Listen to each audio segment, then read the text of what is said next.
explicitly than others.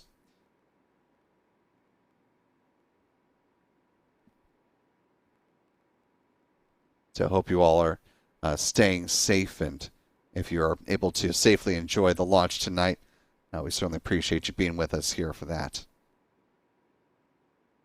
And we always appreciate our community here on YouTube, some who have a better vantage point than we do, and it sounds like things are progressing well at the pad. The big vent is underway.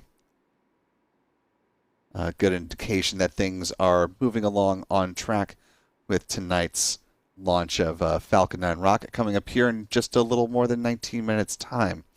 So let's go ahead and talk about what is still between us and liftoff. Checking in with the countdown timeline here, and we'll speed run through the milestones that have already passed and get you caught up to where we are currently. Launch director gave the go for the start of fueling, of course, which began at the T-minus 35-minute mark with the loading of RP-1, a rocket-grade kerosene on board the Falcon 9's first and second stages. At the same time, liquid oxygen began to flow on board the Falcon 9's first stage.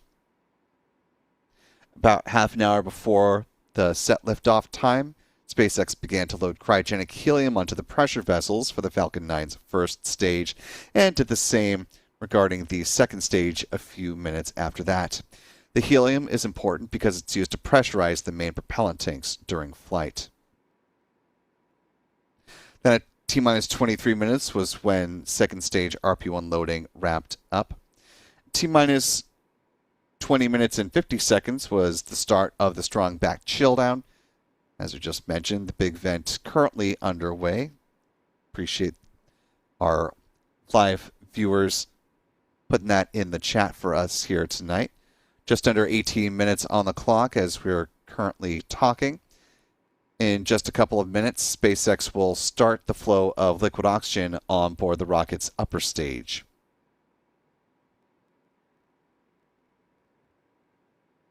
Moving right along at T-minus 7 minutes is the chill down of the 9 Merlin 1D engines at the base of the booster. At this point in the count, SpaceX will flow a small amount of liquid oxygen through the plumbing and turbo pumps, and that helps to protect the engines from the risk of thermal shock and damage during startup. About 6 minutes before takeoff, the first stage kerosene tank should be full. Then at T-minus 4.5 minutes, we'll see the retraction of the strong back away from the Falcon 9 rocket. Here at Vandenberg, after the clamp arms beneath the payload fairings open up, the transporter erector, otherwise referred to as the strong back, will recline about 13 degrees away from the rocket, and it stays in that position up to and through liftoff. About 3 minutes before the rocket's departure, the first stage liquid oxygen tank should be full. Same will be true on the second stage about a minute after that. At this point in the count, the Falcon 9 rocket will be fully loaded with 1 million pounds of propellant. In the final 60 seconds before takeoff, as we hear the call that the Falcon 9 is entering into its automated startup, control of the countdown is handed over from the ground sequencer to the Falcon 9's onboard flight computers, and the propellant tanks are brought up to flight pressure. The SpaceX launch director will then give their confirmation of the go for launch status at T-minus 45 seconds. The engine ignition command is granted at T-minus 3 seconds, and if all 9 Merlin engines are healthy and ignite as expected, the command will be given for the hold-down clamps to release the Falcon 9 rocket for a teaser liftoff. Once again, targeting that departure time tonight at the time you see here on your screen, 7:46 p.m. Pacific, 10:46 p.m. Eastern, 02:46 UTC for those around the world. Just about 15 minutes, 40 seconds from now. And of course, the liquid oxygen is now flowing on board the rocket's upper stage.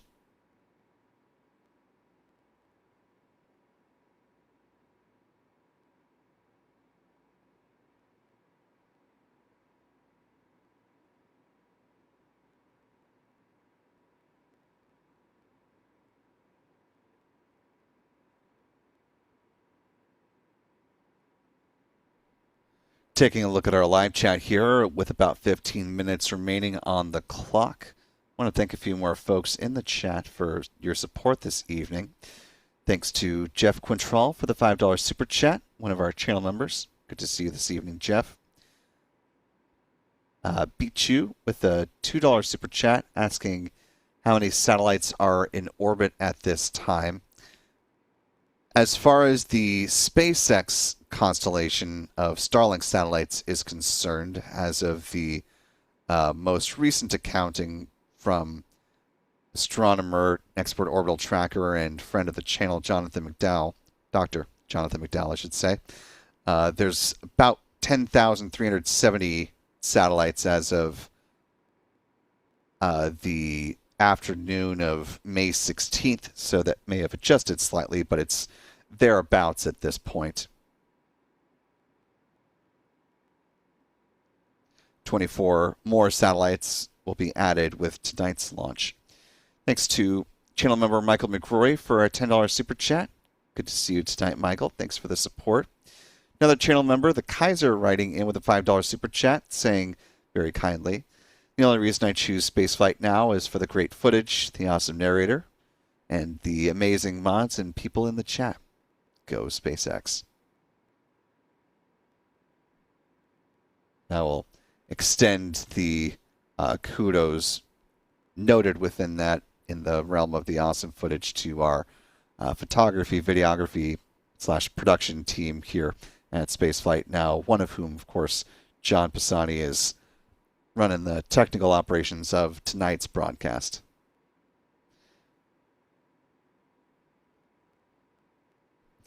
Was actually working with the fellas on a story earlier this week up at the Kennedy Space Center.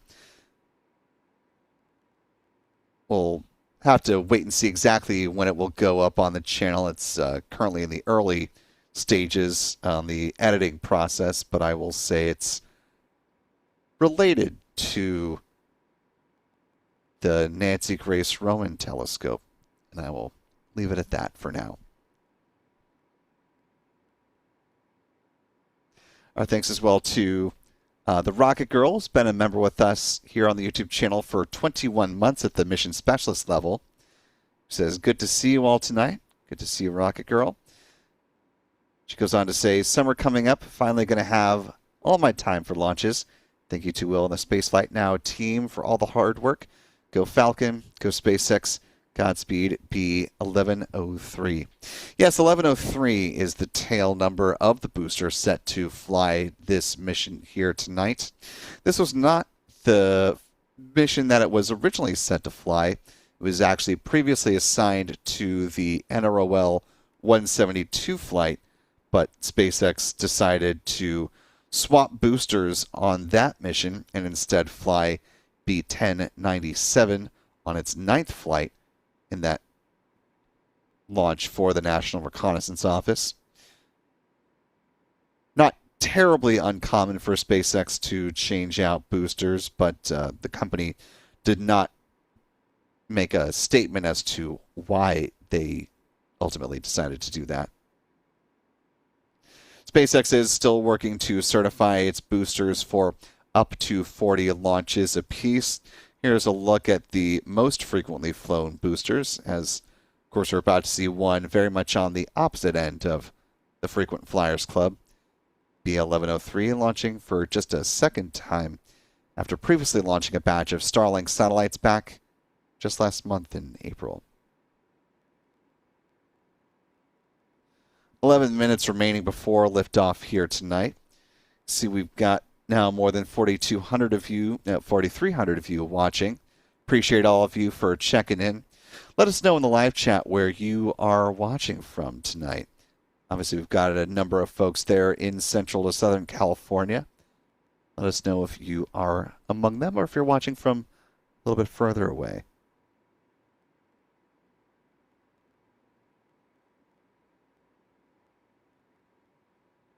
We've got Justin Bradley, photographer, checking in from La Habra, California, looking to capture this launch with 2 drones tonight. Best of luck to you. Safe flying. Make sure you avoid all of the areas where drones are not supposed to fly. So we've got San Diego joining us tonight, Ventura, of course, Long Beach, Nebraska, Elkland, Pennsylvania, New Jersey.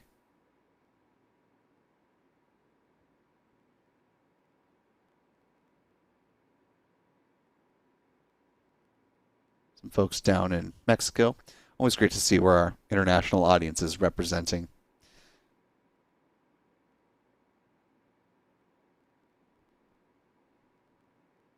Just about 9.5 minutes remaining here before liftoff tonight, and we should be getting pad views from SpaceX coming up here in about the next minute or so. Before we do, just briefly touch on the payload here tonight. It's a batch of 24 Starlink satellites that are heading up into low Earth orbit.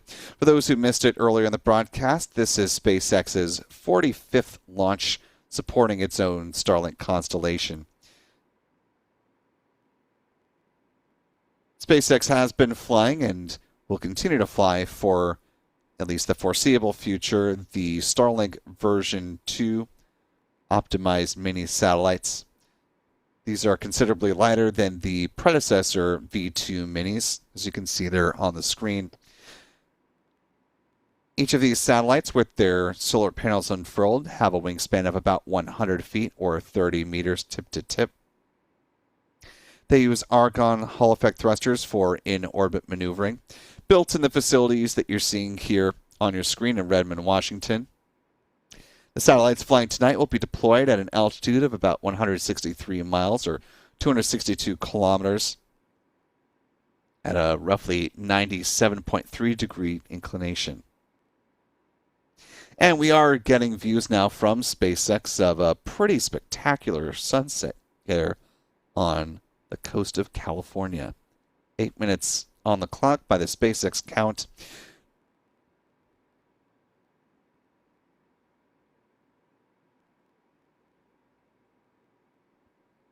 And looks like a pretty nice clear sky. So hopefully there will be decent viewing in your neck of the woods.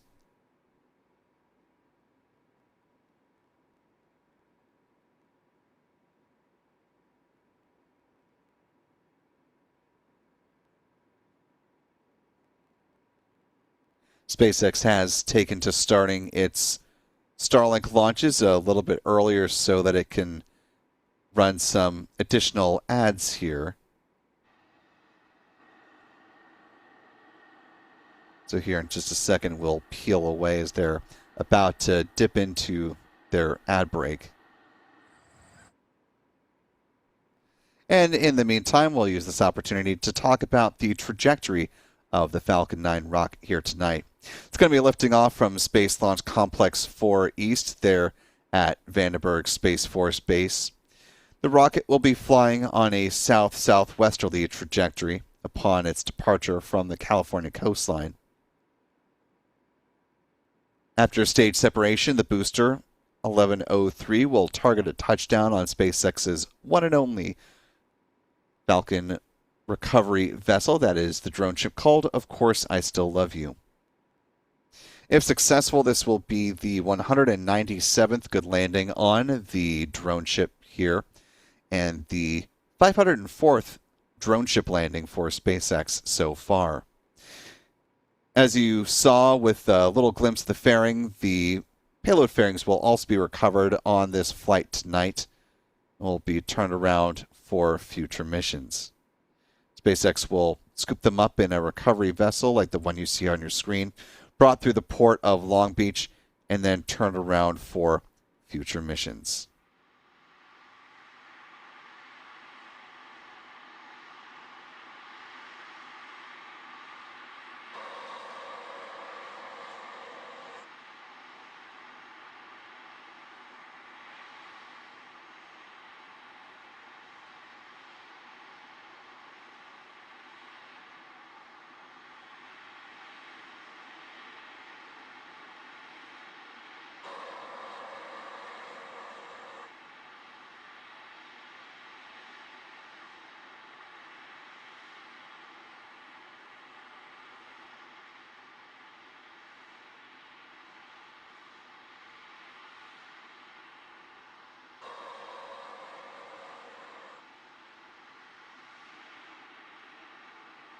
Falcon 9 tanks are pressing for strong back retract.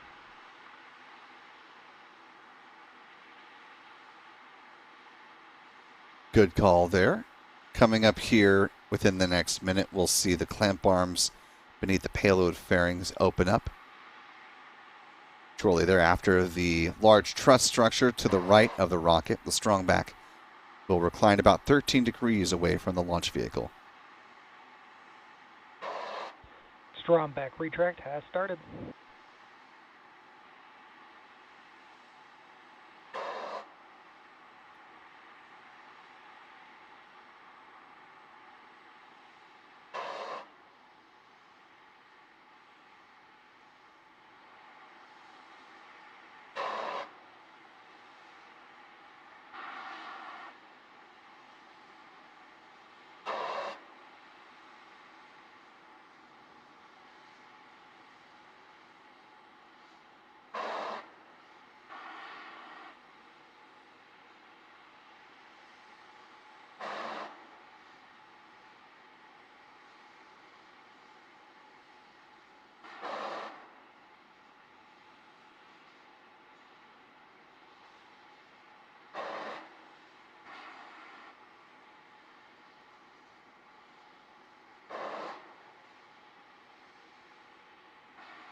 See the strong back reclining away from the Falcon 9 rocket.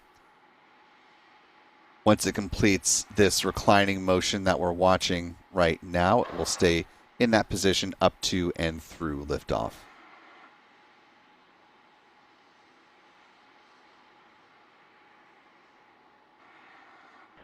Stage 1 LOX load is complete. Good call on first stage liquid oxygen load. Should hear a similar call regarding the rocket's second stage coming up at around the 2-minute mark.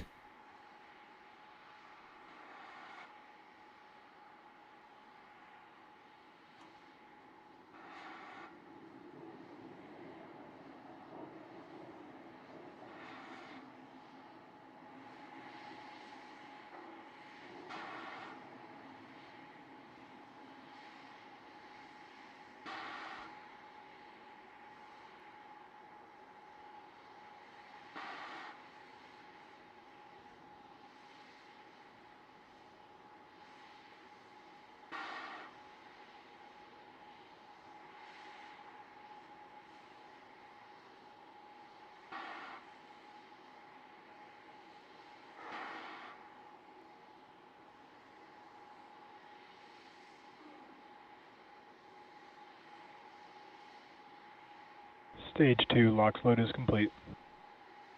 And with that call, the Falcon 9 rocket is fully loaded with 1 million pounds of propellant. There you see the start of the ground gas closeouts, the release and the venting out of the remaining liquid oxygen from the feed lines there at the pad. Closeout has started. Coming up to the final minute of the countdown here tonight, as we should hear the SpaceX launch director confirm their go for launch status at T-minus 45 seconds. 15 seconds prior, the rocket will enter into its automated startup.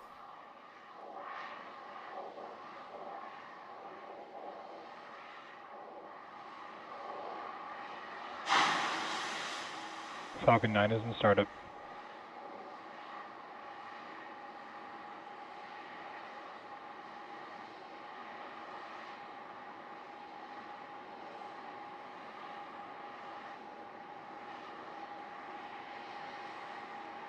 Launch director, go for launch. And with that go for launch confirmation, we're going to go ahead and step back on our commentary. Join you again on the other side of liftoff. T-minus 30 seconds.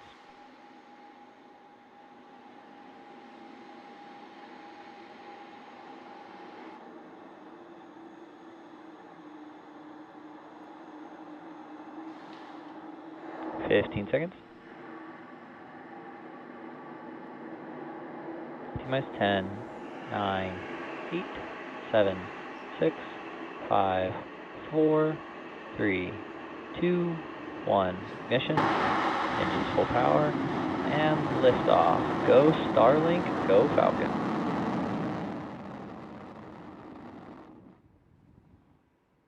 Vehicle is pitching downrange. M1D chamber pressures are nominal.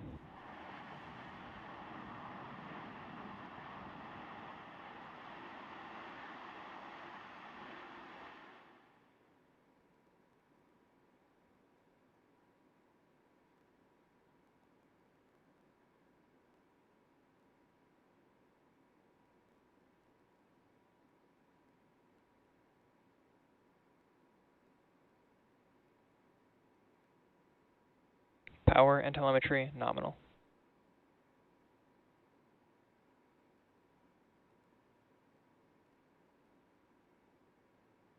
Falcon is supersonic.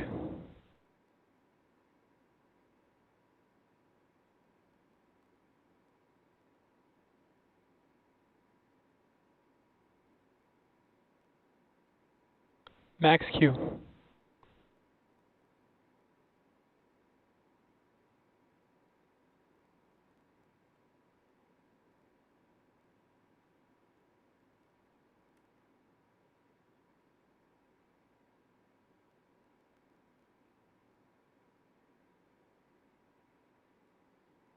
I'm back chill.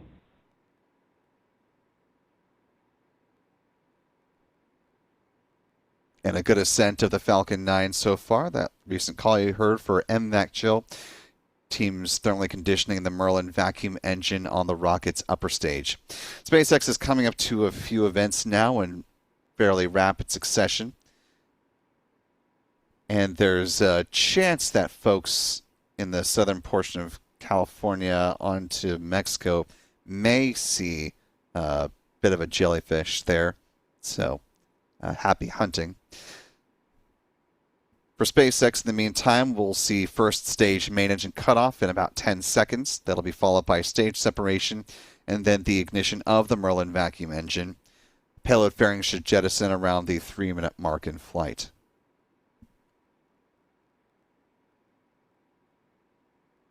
Miko. Stage separation confirmed.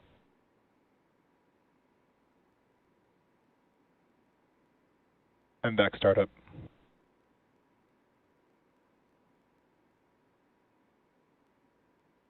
All good calls, good visuals. A nice view of the booster just off the edge of the second stage engine nozzle, and you can also catch a little glimpse of the plume there as well. Fairing separation confirmed.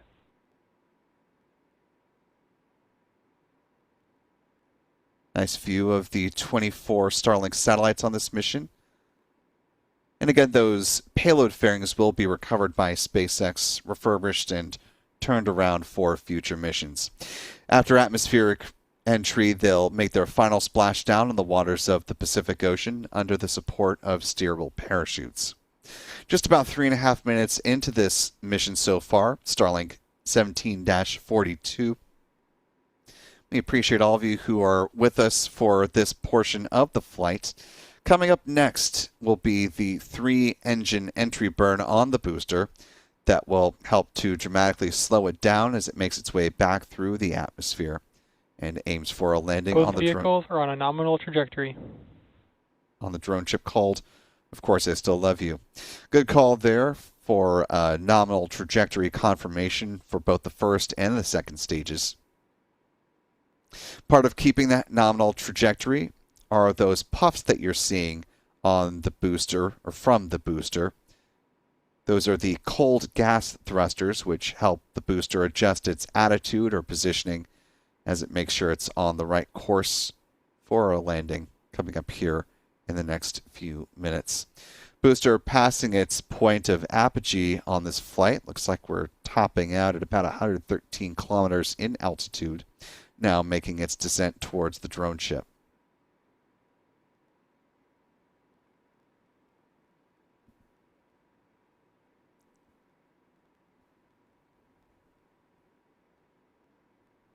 Also appears to be a good burn on the upper stage engine now as we approach roughly 5 minutes into this flight. roughly 1 minute's time from now is going to be the start of that 3-engine entry burn on the booster. You're looking up through the inner stage there on the left-hand side of your screen now.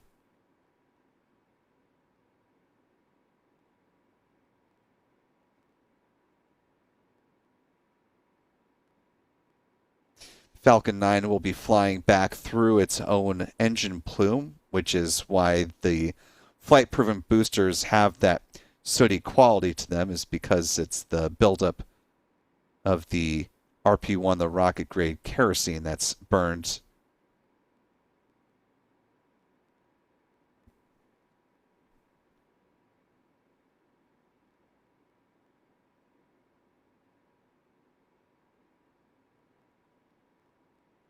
About Both 10 vehicles seconds. continue to follow a nominal trajectory.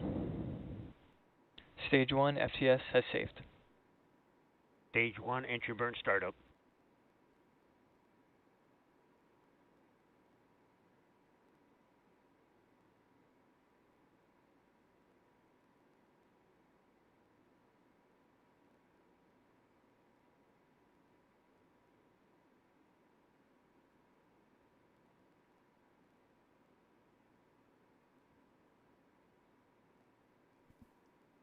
Stage 1 entry burn shutdown.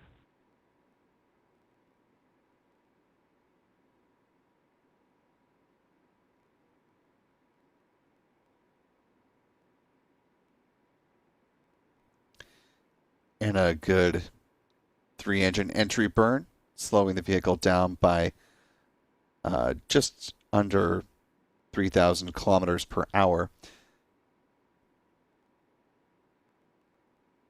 Next major milestone for this mission will be the single-engine landing burn, which will take the booster down for what SpaceX hopes to be a soft landing on the drone ship. Of course, I still love you.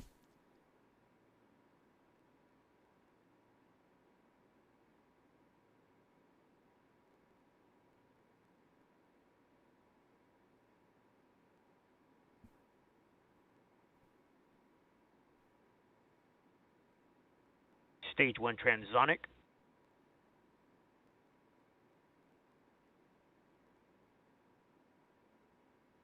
First stage traveling below Stage the 2 speed of sound. FTS has saved. And the upper stage flight termination system has been safed, no longer needed at this point in the mission.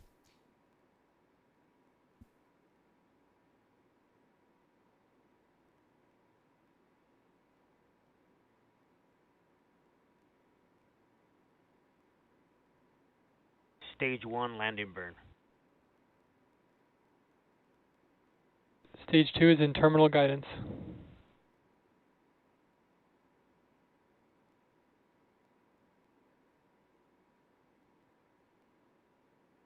Stage 1 landing leg deploy.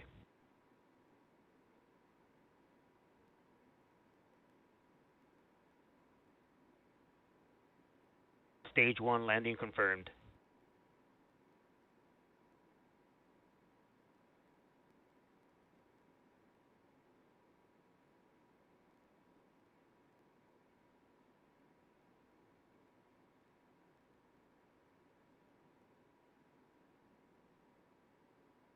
MVAC shutdown.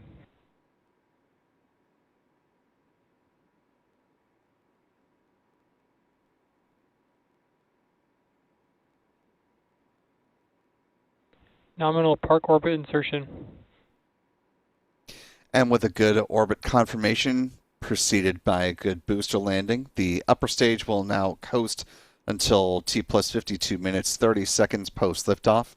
There will be a 1-second burn to circularize its orbit, and the Starlink satellites will be deployed at T plus 1 hour, 1 minute, 21 seconds post liftoff. Coming up now to our mission stats as they currently stand.